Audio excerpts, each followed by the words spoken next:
जय श्री कृष्णा। राधे राधे। आज हम सुनेंगे माघ महीने की अत्यंत पुण्यदायी षटतिला एकादशी व्रत कथा, जिसे सुनने मात्र से पाप नष्ट होते हैं और मोक्ष का मार्ग प्रशस्त होता है। यह एक ऐसा व्रत है जो सिर्फ तिल के दान से वैकुंठ के द्वार खोल देता है, और एक ऐसी कथा जो बताती है कि पूजा बिना दान के अधूरी क्यों मानी जाती है। तो वीडियो को अंत तक अवश्य देखें, क्योंकि अंत में बताया गया है एक ऐसा उपाय जो आपका भाग्य बदल सकता है। तो चलिए कथा शुरू करते हैं। माघ मास की कृष्ण पक्ष की एकादशी को षटतिला एकादशी कहा जाता है। इस दिन भगवान विष्णु और माता लक्ष्मी की पूजा और तिल से जुड़ा दान पुण्य विशेष फलदायी माना गया है। पौराणिक कथा के अनुसार प्राचीन काल में एक ब्राह्मणी रहती थी। वह अत्यंत धर्मपरायण थी, नियमित पूजा व्रत और जप तप करती थी, लेकिन जीवन में कभी दान नहीं करती थी। उसकी भक्ति से भगवान विष्णु अत्यंत प्रसन्न थे। भगवान ने विचार किया, इस स्त्री ने शरीर को तो व्रत पूजा से शुद्ध कर लिया, पर बिना दान के वैकुंठ में इसके भोग का क्या होगा। यह सोचकर भगवान विष्णु साधु का वेश धारण कर उस ब्राह्मणी के दरवाजे पहुंचे और भिक्षा मांगी। ब्राह्मणी ने भिक्षा में उन्हें मिट्टी का एक ढेला दे दिया। भगवान वही मिट्टी का ढेला लेकर बैकुंठ लौट गए। कुछ समय पश्चात जब ब्राह्मणी का देहांत हुआ तो वो वैकुंठ लोक पहुंची।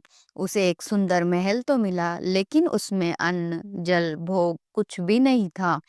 व्याकुल होकर उसने भगवान विष्णु से प्रार्थना की, हे प्रभु, मैंने जीवन भर व्रत पूजा की, फिर भी यह अभाव क्यों।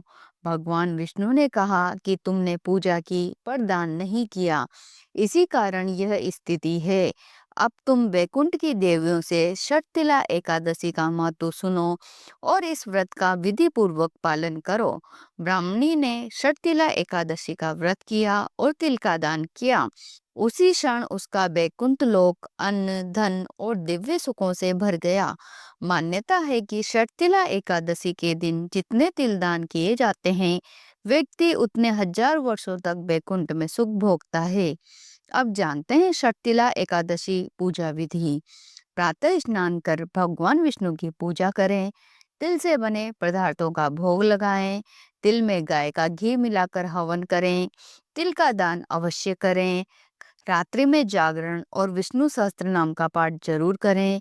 द्वादशी को ब्राह्मण भोज के बाद व्रत खोलें। ऐसा करने से पाप नष्ट होते हैं और मोक्ष की प्राप्ति होती है। तो प्रिय भक्तजनों, यह थी षटतिला एकादशी की चमत्कारी व्रत कथा। अगर आप चाहते हैं कि घर में सुख समृद्धि, पितृदोष से मुक्ति और भगवान विष्णु की विशेष कृपा हो, तो इस कथा को एक बार अवश्य सुनें और दूसरों तक पहुंचाएं। कमेंट में ओम नमो भगवते वासुदेवाय जरूर लिखें।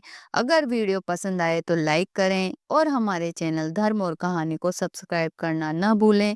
मिलते हैं अगले वीडियो में, तब तक के लिए जय श्री कृष्णा। राधे राधे।